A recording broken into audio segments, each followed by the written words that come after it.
What's up, humans? In this video, this nerd that I'm talking to violates identity from my epistemic framework anyway, and I sort of articulate that in this here video.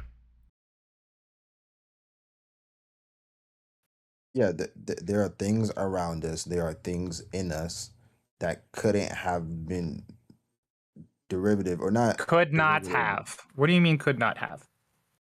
could not have, meaning cannot happen, that could not have derived from itself. The every example you Derived from use, itself. What do you think? Can I okay, introduce so you to a new idea here? You probably haven't thought about yet. sure, Are you familiar with the first law of logic? no, A equals A. no, but I get what you're trying to say, sure. Okay, so if you look it up, the nerds will say that the first law of logic is A equals A. And that's saying that a thing is equivalent to itself. Now, that is about as ambiguous as a concept as you can get. A equals A. And the reason that they're saying that is because whatever A is equivalent exactly and totally to itself. There are no differences. Because there's nothing different to be different to. There's just A. So don't get confused by the equation. It's just A. There's not A and then equals and then the other thing A. It's just a statement that says a thing is equivalent to itself. So when you start looking for grounding for that, what could make something itself? This violates identity because A equals A. A is equivalent to itself. Now, you could only talk about, like, because for us, we're not always the same object. We're transient objects because we're part of fields. As far as we could tell, we're part of fields. Fields fluctuate and it gives rise to matter. We're matter. So we're just really complicating fields. Your model has to explain identity that tracks change. We're a temporal being. So a function of our identity, built and baked into the concept of A, is time. So a change in time is part of any member of space-time, space and time. So you're a temporal object, and so your identity is tethered to time. Now, time is not a dimension that we have access to other than a moment of it. Much more about time exists than the moment we experience. So when you try to envision what you are, and you have to do this temporally, you have to think about the differences between you, what you are today, and what you were yesterday, and the day before, and all the days before. There's no first day, and that's what you're looking for. You're looking for the foundation for A. And all I can tell you is, let's just say you found something that wasn't previously part of the concept of A for you, and it was outside. What you think is outside of A, it's not. It's not outside of A. It is still part of A, no matter how far outside A is, like the sun. And is the sun part of me?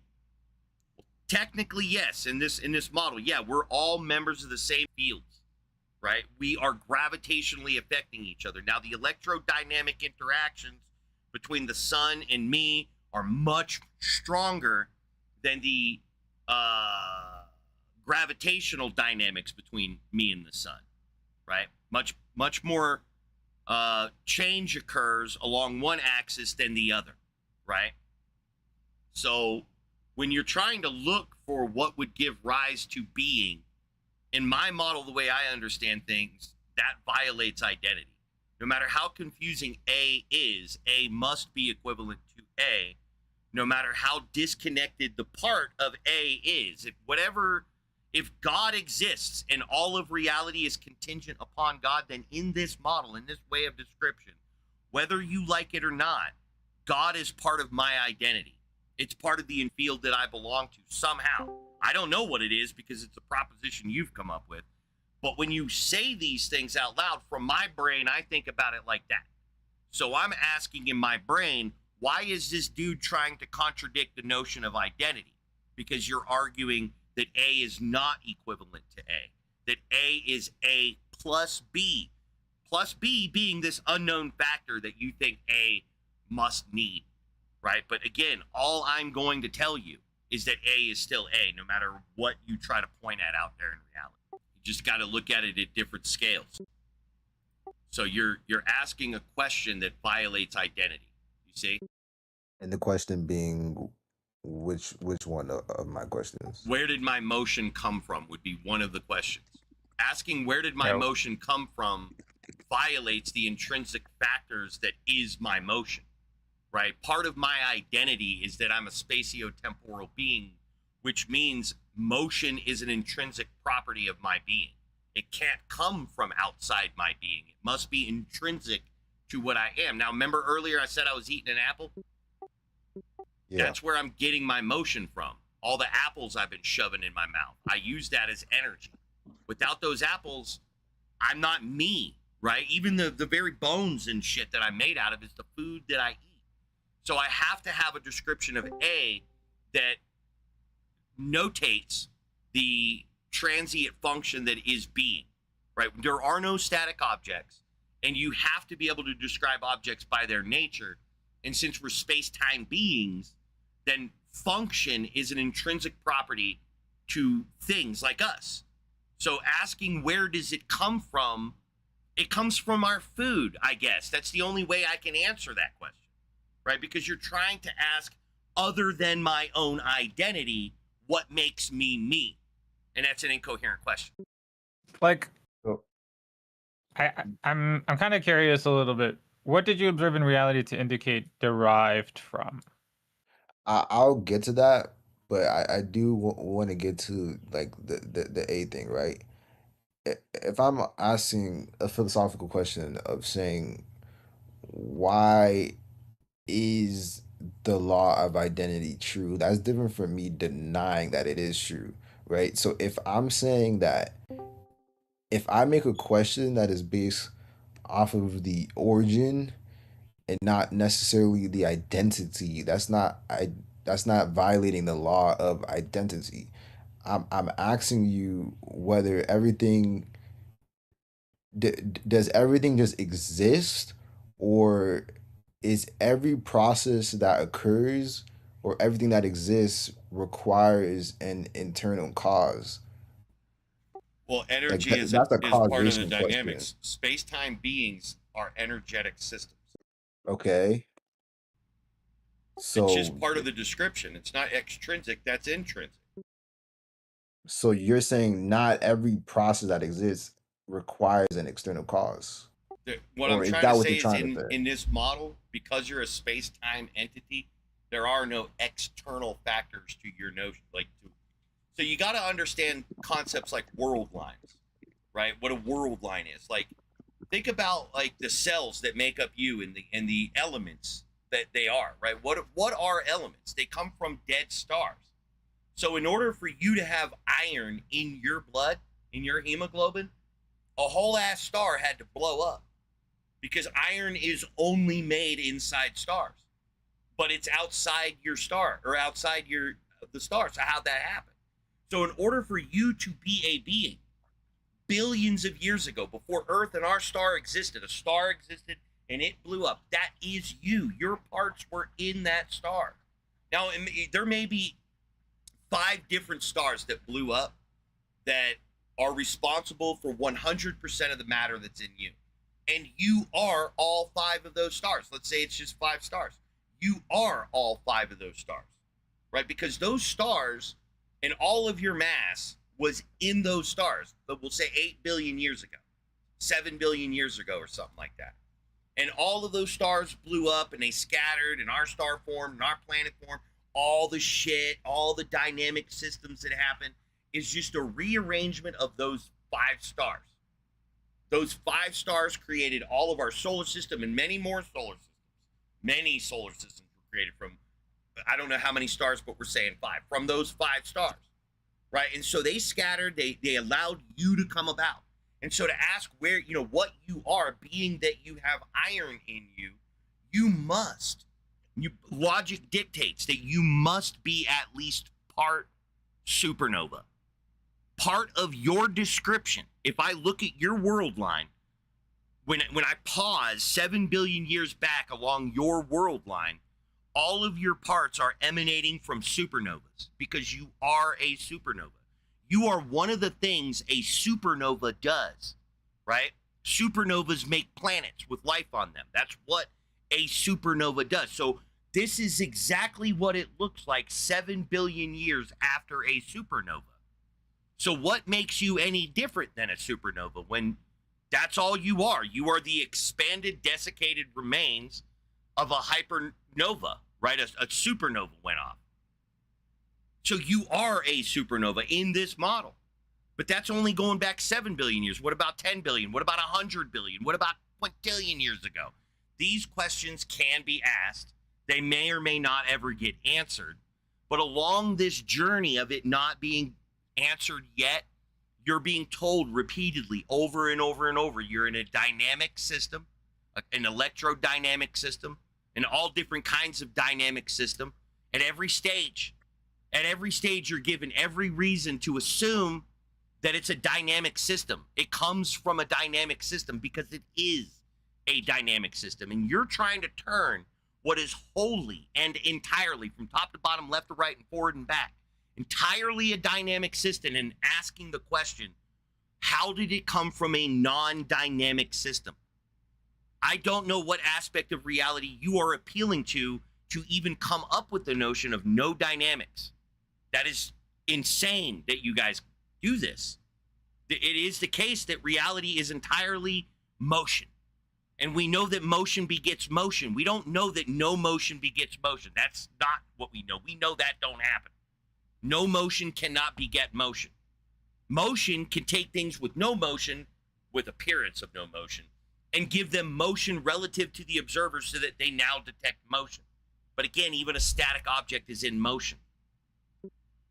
What you're trying to do is change the laws of reality to a different state that we don't observe, and then ask us, how did it get from this state to the dynamic system that we are in today?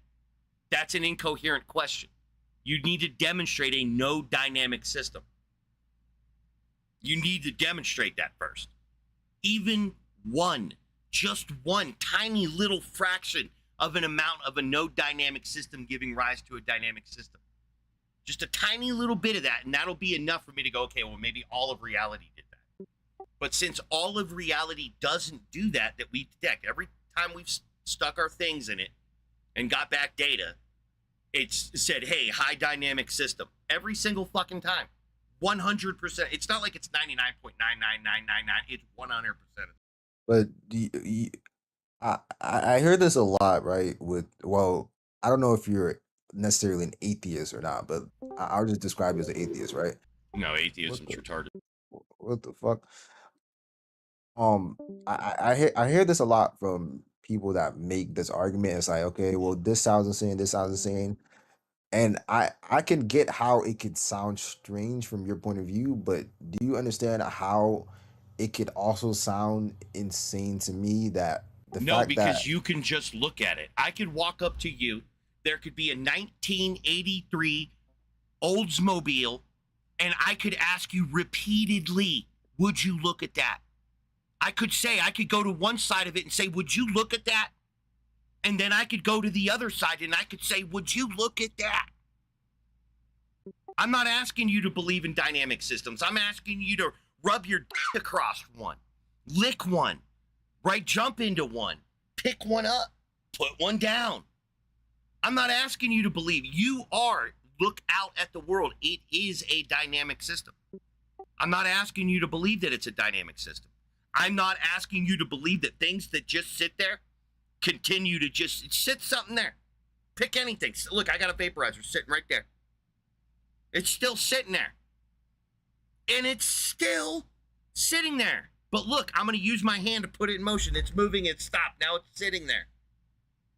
You can do this too, bro. This is why we call them nerds. They break this shit down so dumbasses like us can fucking do it. We can do it. I'm not asking you to believe anything. That's fair, but we're not like, and when I say we, I'm talking about Christians.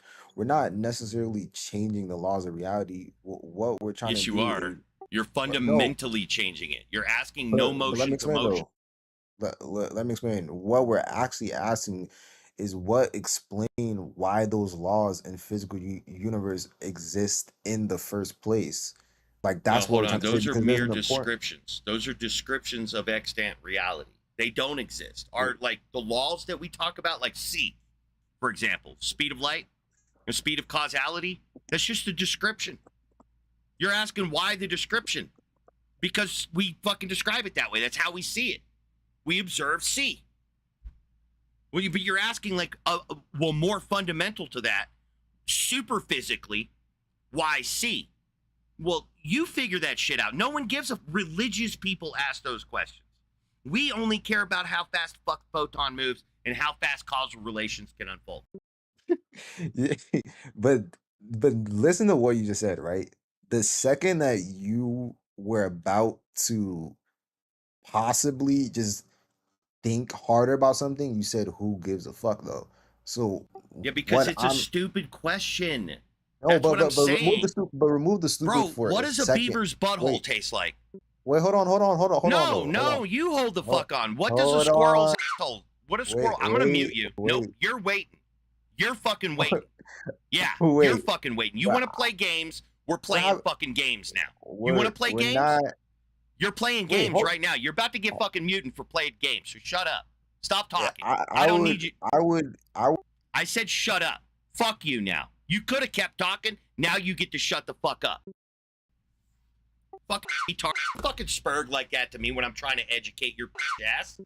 Fucking get all obstinate and fucking retarded and shit. Start pushing back on shit you can't even fucking comprehend. Shut your deluded religious fucking brain up. You don't get to fucking talk to me about physics, retard. You get to talk to me about magic poofing.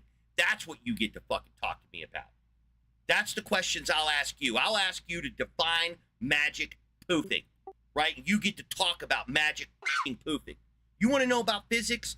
You get to ask about physics and then sit there and shut up and listen. That's what you get to do. You don't get to get no pushback. You're too uneducated to formulate pushback. The only pushback you're giving is that I'm not saying magical shit. And I don't give a about your pushback at that point. If you're just interrupting me because I'm not saying your spell properly, shut your bitch fucking mouth. Don't forget to like and subscribe, DCOM.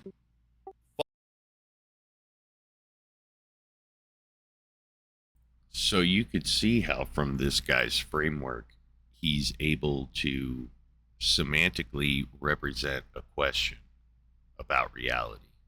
And this is the problem of semantics being the way that we convey our epistemics, is that we can easily conflate a purely semantic model with an epistemic model, or confuse a semantic one as an epistemic model. And so at some point in this guy's life, he thought he heard that this is how reality is, that it begins, that it can go from nothing to something. And because that meme's in there, it allows him to ask that question. And whereas that meme's not in my brain, I have different memes, ones that tell me that things can't come to be, that energy can't be created nor destroyed. Everything's made out of energy. So the best explanation for me is a rearrangement of the parts. Because I have those memes in my head, I'm capable of asking the questions that I do and interrelate those questions to an understanding of physics as I understand it. I'm just trying to help that guy understand it, but because there was a barrier, I was unable to do so.